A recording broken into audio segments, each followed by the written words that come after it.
Now, Ghana's former president, Jerry Rawlings, has died from COVID-19 complications. Rawlings died at a hospital in Accra, the capital of Ghana. Rawlings dominated Ghana's politics for 2 decades through a coup in 1979. He first handed over power to a civilian government and then took back control in 1981 and ruled until 2001. He led a military junta until 1992 and then served 2 terms as the democratically elected president of Ghana. His death comes a month before the next presidential elections in that country. Rawlings has expressed his support for John Mahama against incumbent President Nana Akufo-Addo. Now, the president also spoke on a wide range of issues affecting African countries, Ethiopia, Tanzania and Libya.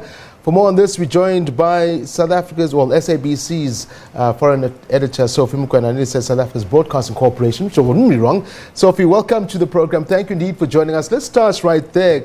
Condolences are coming in for the passing of that man, a lot of people saying a great man in Rawlings. Yes, indeed. Many former and current heads of state and government have conveyed their condolences to the family and the Ghanaians in general.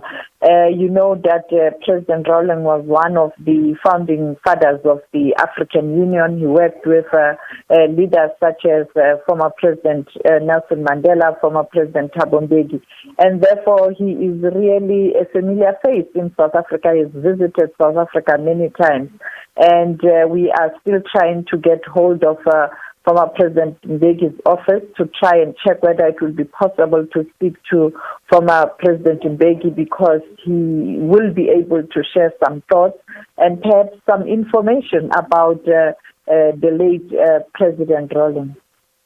President Rawlings, as we mentioned in that story just before I came to you, took power in a coup, handed power back, then came back to power. A man with many hats, a man who's not beyond criticism, but a revered leader, in particular on the continent.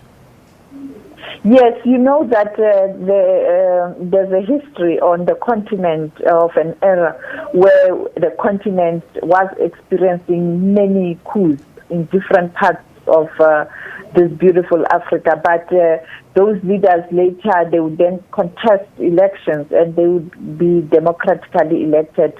For example, when you look at Nigeria, President Muhammadu Buhari, at some point in time, he led the coup in Nigeria as a general, and then later on, as he is now, he is the current incumbent. He was elected in a properly constituted elections. Therefore, it's not something new. We've seen this in many countries, and therefore, some, after they are being elected democratically, they do subscribe to the values and norms and principles of democracy, and they try their level best. And he's one of those who tried, after being properly elected by democratic processes, to try and do the right thing. But others, when they get democratically elected, because of their background in terms of being former soldiers and generals, they continue with the military government and doing things in a military way, and even suppressing the will and the voice of the civilians. Well, now, we know that former President Rawlings, they had passed away, COVID-19 complications. Something that a lot of Africans, in fact on the continent, a lot of us were saying, look, you know, we've tried to get it under control, but yes, it's still out there. It's taken the best of us. It's taken from presidents to the man on the street on the continent. Yes, I think as Africans, as South Africans in particular, we must always be aware that COVID-19 is still with us. Yes, at times we are able to control the numbers and the infections, but the reality is, as long as we don't have a vaccine, there's no way we can talk about post-COVID-19. That is why there was a semi-celebration on Tuesday when it was reported that it looks like there's a light at the end of the tunnel. And in America, a vaccine has been found and it's 90% positive that it might assist, and this vaccine will be made available towards end of December, but to roll out billions and billions of doses around the world, it will be a problem. Two, you know that the developed countries, your industrialized nations, I mean the G7, the G20, they have money and they have already procured stacks and stacks of vaccines, and therefore developing nations and poorer countries will have problem of access. That is why President Ramaphosa, as the co-chair of COVAX, a vehicle that is trying to procure a vaccine for everyone, is always talking about a vaccine that must be accessible to all, and also the WHO Director General talking about vaccine nationalism should not be allowed. Yeah, in fact, if I remember, reports yesterday said Botswana is one of the first countries on the continent that have secured about, tried to secure the vaccine, the current vaccine for about the 20% of their population. Let's bring it back home now, Sophie. We saw the president during that Q&A touching in particular foreign affairs, where you come in, the silencing of the guns on the continent, and the question that posed, I think, from the leader of the opposition in particular, just next door to us in Mozambique. It's been a topic that South Africans want to touch but don't want to touch because ISIS is involved.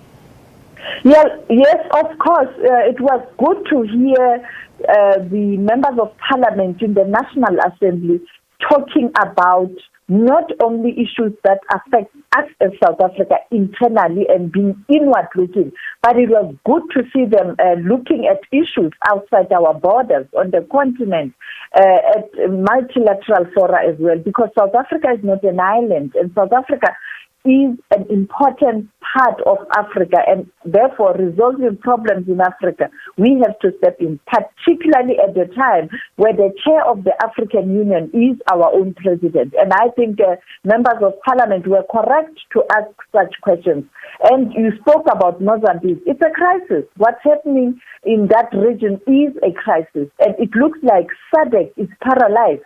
We heard that President Emerson Mnangagwa has issued a statement, condemnation, and perhaps giving an indication that he intends to assist Mozambique.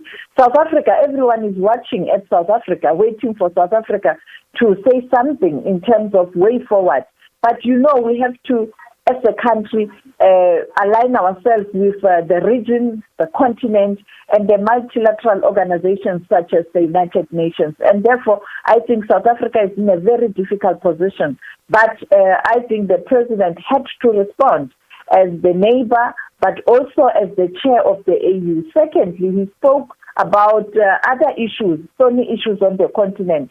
The recently concluded elections in Tanzania, much as the ruling party, the ANC ally, has won elections with an overwhelming victory, there are questions around, is it possible for a party to win with 90%? I mean, really, it is not. So there's something there. The president was very diplomatic when he was responding. You could hear that he's saying, yes, elections are over. I've congratulated President Makafule, but the reality is there are issues. And those issues revolve around the opposition leadership. Some have fled the country recently. One in Kenya, as we speak, seeking political asylum in Kenya. The other one has gone back to Belgium. Others are still arrested. And therefore, instability in Tanzania will lead to instability not only in the East Africa region, because Tanzania is part of EAC. Tanzania is also part of SADC. Tanzania is part of us. The attacks in Mozambique, it is between the border of Mozambique and Tanzania. Therefore, you don't want political instability because it will lead to security instability. He spoke about Ethiopia. We know the current internal conflict there, and breaking news there, President for the first time indicating that the Prime Minister of Ethiopia has requested South Africa to help, or perhaps the other Ethiopians have requested South Africa to intervene in the internal conflict that is taking place there. And also on the issue of the Great Renaissance Dam conflict there, that is still a diplomatic standoff. between Ethiopia, Sudan, and Egypt, and the president saying he's going to convene a meeting, an assembly of heads of state of AU, and this matter will be on the table. And then, of course, he spoke about Libya. Yes. We know the conflict in Libya since the assassination, the invasion of Libya by the Americans. Libya is still struggling to find peace. And there's a glimmer of hope based on the agreement that was signed in Geneva recently. But the question is implementation, because you have many people who have vested interest in the oil of Libya, the Western countries, and therefore it is very difficult to control that situation.